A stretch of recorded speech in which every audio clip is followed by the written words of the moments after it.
குடியரசு துணைத் தலைவர் சி.பி. ராதாகிருஷ்ணனை முதலமைச்சர் விஜய் சந்தித்துள்ளார். அண்மைச் செய்தியை பார்க்கிறோம்.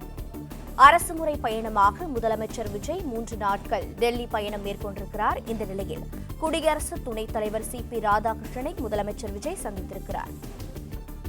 விவரங்களோடு இணைப்பில் இருக்கிறார் செய்தியாளர் நிரஞ்சன். நிரஞ்சன், வணக்கம். இந்த சந்திப்பு எவ்வளவு நேரம் நடைபெற்றது? மேலும் தகவல்கள் என்னென்ன? அரை மணி நேரத்திற்கு மேலாக துணை குடியரசுத் தலைவர் சி.பி. ராதாகிருஷ்ணனை தமிழ்நாடு முதல்வர் விஜய் அவர்கள் சந்தித்திருக்கின்றார். சரியாக 4:30 மணிக்கு மேல் இந்த சந்திப்பு என்பது தொடங்கி கிட்டத்தட்ட 5:15 மணிக்கு மேல் வரை இந்த சந்திப்பு என்பது நீடித்திருக்கின்றது. 40 நிமிடம் வரை நீடித்த ஒரு சந்திப்பாகத்தான் இருந்திருக்கின்றது. இதுவரை முதல்வர் விஜய் அவர்கள் டெல்லியில் தலைவர்களை சந்தித்து தொடர்பாக வெளிவந்த புகைப்படங்களுக்கும் இந்த புகைப்படத்திற்கும் இடையில் நிறைய வித்தியாசங்களை நம்மால் கண்கூடாக பார்க்க முடிகின்றது. இந்த புகைப்படங்கள் அத்தனையுமே துணை குடியரசுத் தலைவர் மாளிகையிலிருந்தே அதிகாரப்பூர்வமாக வழங்கப்பட்டிருக்கிறது என்பதுதான் மிக முக்கியமான விஷயம்.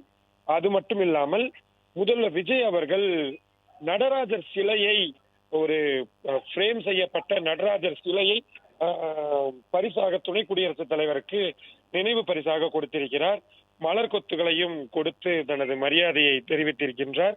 நாம் ஏற்கனவே சொல்வது போலதான் துணை குடியரசுத் தலைவரை பொறுத்தவரை இயல்பாக இலகுவாக பேசக்கூடிய ஒரு வழக்கத்தை கொண்டிருப்பதாக இருக்கின்றார். அவர் பொதுவாக அவரை சந்திக்கக்கூடியவர்களிடம் அரசியல், சினிமா, இலக்கியம், ஆன்மீகம் என்று பல்வேறு தளங்களிலும் நிறைய பேச்சுவார்த்தையை நடத்துவதை வழக்கமாக கொண்டிருக்கக்கூடியவர்.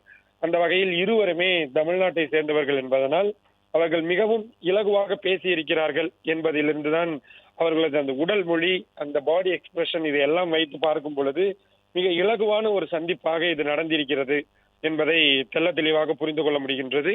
அதே போல சி.பி. ராதாகிருஷ்ணன் உடல் நலம் சார்ந்த நிறைய யோகா செய்வது போன்றவற்றை குறித்து யார் போனாலும் அவர்களிடம் அது சம்பந்தமாக பேசுவார் என்பது நமக்கு இருக்கக்கூடிய தகவலாக இருக்கின்றது. பிளே ஸ்டோர் மற்றும் ஆப் ஸ்டோரில் இருந்து பாலிமர் செயலியை QR கோடு மூலம் பதிவிறக்கம் செய்யுங்கள். செய்திகளை உடனுக்குடன் பெறுங்கள்.